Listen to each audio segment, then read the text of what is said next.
Hello everyone, welcome back to my channel butter. আজকে আমি আপনাদের সাথে শেয়ার করব মাখো মাখো আলু পেঁপে ডালনা। শুরুতেই প্যান গরম করে তেল দিয়ে দিচ্ছি 3 টেবিল চামচ, 5 ফোড়ন দেব হাফ চা চামচ, আর দিচ্ছি 3টে এলাচ আর 1 ইঞ্চির মতো দারচিনি ভেঙে দিয়ে দিলাম। 2টো মিডিয়াম সাইজ পেঁয়াজ কুচি করে দিয়ে দিচ্ছি।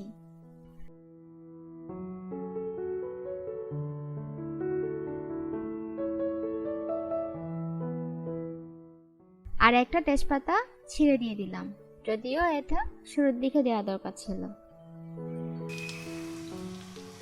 পেঁয়াজ হালকা ভেজে পেঁপে দিয়ে দিচ্ছি। এখানে 500 গ্রামের মতো পেঁপে আছে। পেঁপে প্রথমে ভেজে নিচ্ছি, খানিক পরে আলুটা অ্যাড করব।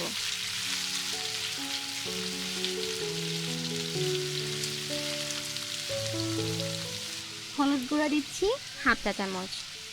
এবার 2 টেবিল চামচ মরিচ কুচানো দিয়ে পেঁপেগুলো 2-3 মিনিট ভেজে নেব। চুলোর আঁচ মিডিয়ামে থাকবে।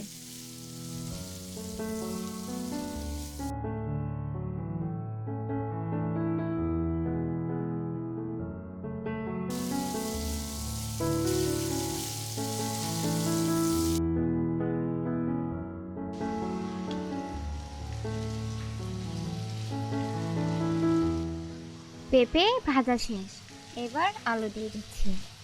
এখানে 250 গ্রামের মতো আলু আছে। আলুটা দিয়েও 2-3 মিনিট ভেজে নেব। এরপর মশলা অ্যাড করব।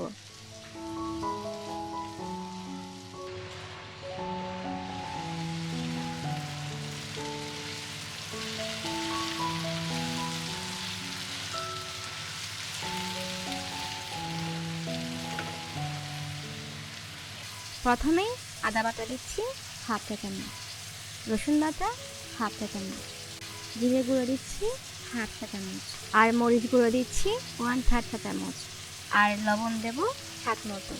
আমি এখানে 1 চা চামচের মতো ব্যবহার করেছি, কিন্তু পরে গিয়ে দেখলাম আর একটু লবণ কম হয়েছে, সেজন্য আরও হাফ চা চামচ অ্যাড করেছিলাম। আর এখানে মিষ্টি মরিচের গুঁড়োটা তরকারির ভালো কালারের জন্য ব্যবহার করছি। আর যে কোনো নিরামিষ তরকারি কিন্তু মিষ্টি মিষ্টি খেতে ভালো লাগে, তাই না? সব মশলা দেওয়া শেষ।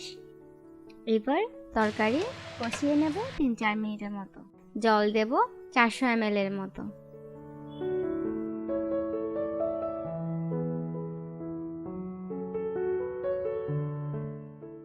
আর গরম মশলা দিচ্ছি হাফ চা চামচ।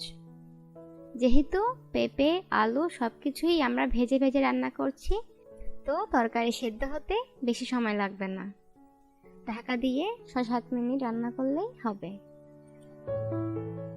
মিনিট 5 পর আলু পেঁপে হালকা ম্যাশ করে দিচ্ছি, যাতে তরকারির মাখো মাখো ভাবটা আসে।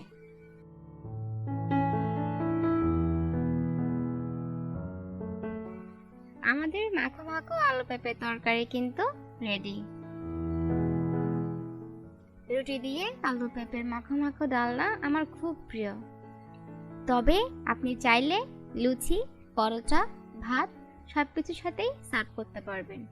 আমার এই রেসিপিটি আপনাদের কেমন লাগলো অবশ্যই কমেন্টসে জানাবেন। সবাই ভালো থাকবেন বাটারের সাথে। Thank you.